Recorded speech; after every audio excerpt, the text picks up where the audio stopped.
I'll just say it was Eric. This one. No. Oh.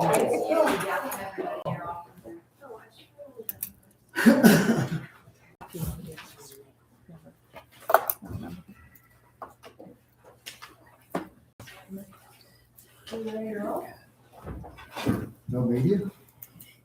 I don't know. Was he? Did you see? Was he out there?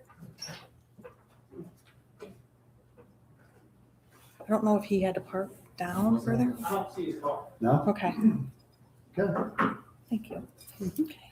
Well, I thought it might stay. It's 8:48 and we are back in open session.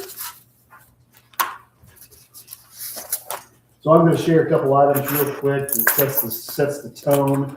Those of you that are here tonight probably already know this, and maybe you don't know it to the extent that I'm going to share it. But several of the items that will take place after I finish this, a few of these comments, affect employment, affect the budget, affect some things obviously you're heavily concerned about as well. The intent right now for the school board is to get the financial rating back up to a little bit better shape than it was this year, where it was, I think, 3.35. In doing so, obviously there's some recommendations as far as some attrition items, some RIF items. A few of these items, such as the flex teacher, was something that was discussed through the collective bargaining process. And I do feel like I could say that I felt like we were all on the same page that go away. And so one of the items has that and an additional person amongst it when we read that item as far as dismissal of teachers. Unfortunately, the other one involved in that 5 people is a RIF situation. It was a trickle-down effect that I had shared with the union, where we're in a situation that high school art would be moved to bump someone else, and then that position would bump somebody else, and that person unfortunately loses their position. And these people would all have callback rights if there was ever a situation for that to take place. But from a financial standpoint, I would also share with this group, since it is all internal people, we took a look at, Kelsey and I have, some of the rationale behind why we're doing what we're doing, or recommended to the board some of the things that they have made some tough decisions on to put us in a position to try to get and make sure we're financially stable for years to come. One of them is a revenue forecast from the federal and state government right now. There is some concern, especially on the mandated categoricals line. I'm estimating that it could be a reduction for next year of approximately 10%, which ballpark for that is special education and regular education transportation. For us, our budget's about 2.5 million. So that would be about, if it was 10%, and that's projections. We don't know what the legislative body will do. That's a $250,000 drop in revenue and something that's obviously hard to make up. The other piece is we were fortunate enough to provide the teaching staff a fair and competitive wage and benefits annually over the next 4 years. We costed out what new money looks like for 25-26, which obviously is this year, and that's in the ballpark of $670,000. And then new money for 26-27, new money is a little over $700,000. I didn't go any further out than that, just because I think it gives you a little bit of a perspective on why the need to be doing what we're doing. I will also say, since nobody outside of our district is in this room, this board has done a very good job, as you as a union did a very good job of getting a competitive contract in place moving forward. I don't know, I couldn't do a whole lot of digging in that time to look and see the last time that you had a really, really good contract.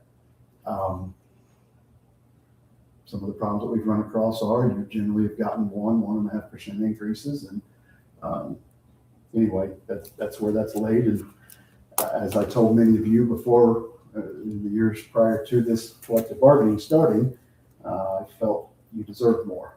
And this board felt the same way, and they showed you that. With that comes, how do you pay for it? And that's the other piece that we're trying to make sure we put this district in a position to be able to do that for years to come.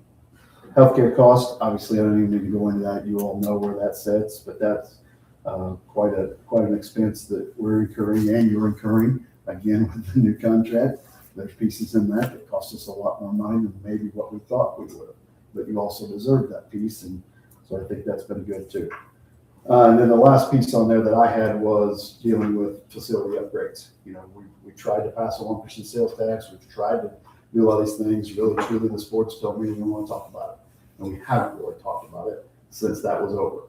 Now we're in a position that we had to have a health, life, safety, as you just listened to, report taking, but we have to do that. It's about $4 million. Do we do the work or do we not?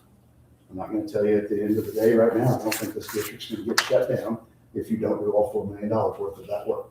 All right, if the media was sitting here, I would not say that. Okay, but I will say it right now just because I don't think any school's ever been shut down.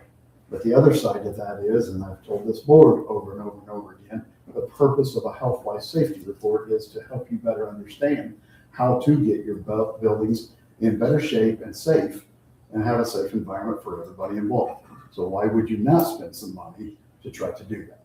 But that obviously is a cost as well. So I will stop there and say, I think that kind of sets the tone, which you probably already knew, but if the public was here, I was going to give that to them. We do have a press release that'll go out as soon as we're finished that summarizes a lot of that information that will go out to the public so they have an idea of why we're doing what we're doing. Anything else the board would like to add to that before? Sure, Just we appreciate the students that came and spoke this evening, and that based on the plan that they put together, we don't feel like those upper level courses are not going to be able to be offered. Yes, the classroom sizes are going to be higher, but they're not going to exceed that 24 number either. And the other thing is as Kelsey pointed out, if we get numbers and it doesn't look like it's going to work, then we can make adjustments as necessary. Nobody wants someone not to be able to take those courses or have those courses available. So, but I thought the students did a great job. Students did an incredible job. We're not looking to get rid of upper level science courses and upper level English courses. And, that's not any of our But we are going to go to the drawing board to find a way to make sure we're efficiently operating.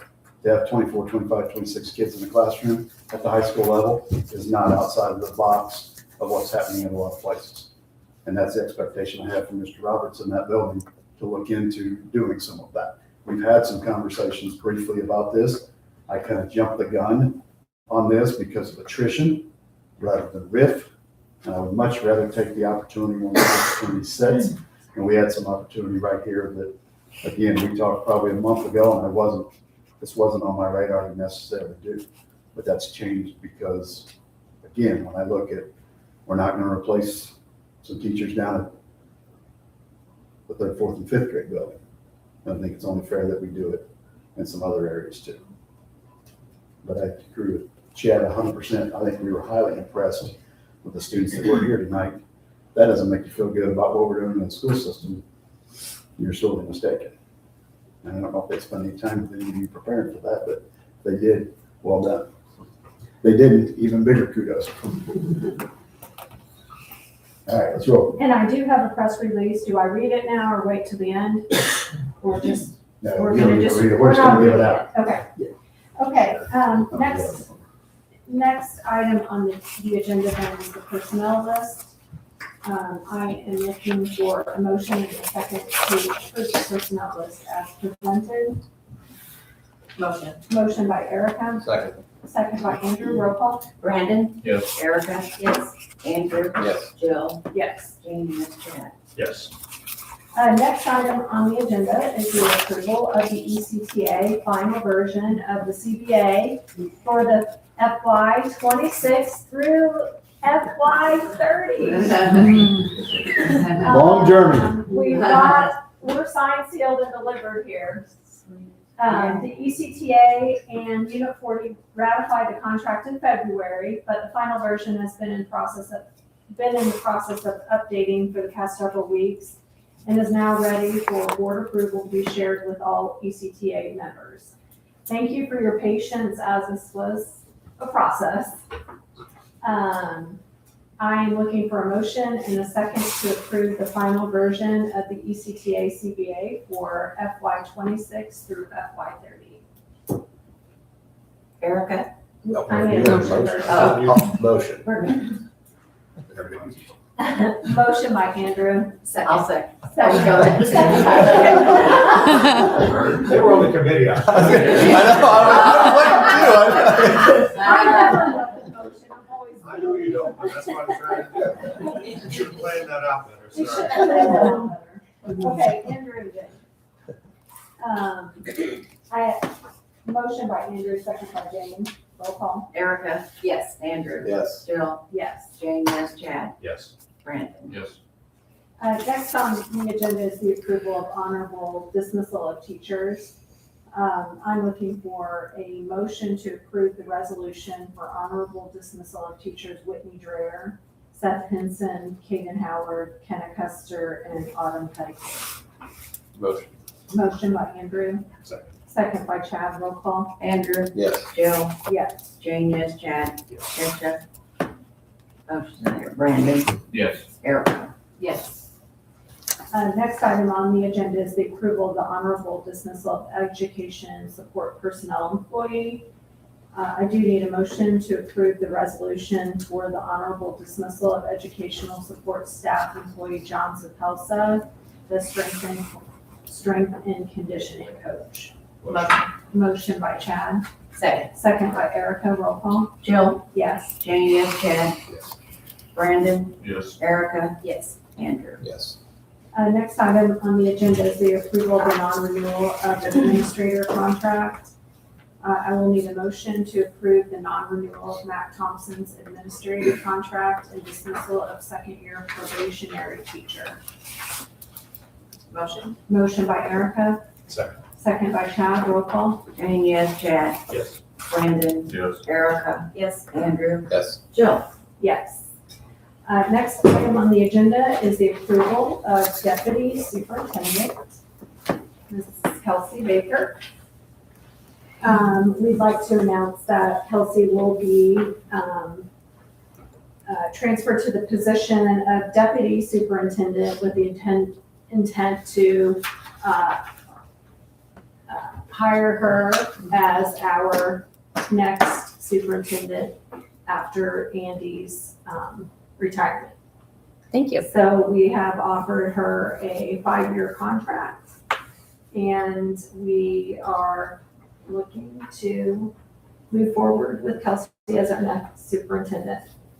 I will need a motion to approve the deputy superintendent contract as presented, which represents a 5-year contract beginning July 1st of 2026. I'll make it. Motion by Jane, Second. second by Brandon. Roll call. Chad? Yes. Brandon? Yes. Erica? Yes. Andrew? Yes. Jill? Yes. Jane, yes. That's the last item on the agenda, so the final thing that we need to do is a motion and a second to adjourn the meeting. Motion. Motion by Chad, Second. second by Andrew. Roll call. Brandon? Yes. Erica? Yes. Andrew? Yes. Jill? Yes. Jane, yes. Chad? Yes. And that is 9/1. Yeah. I have a quick question. The personnel list, that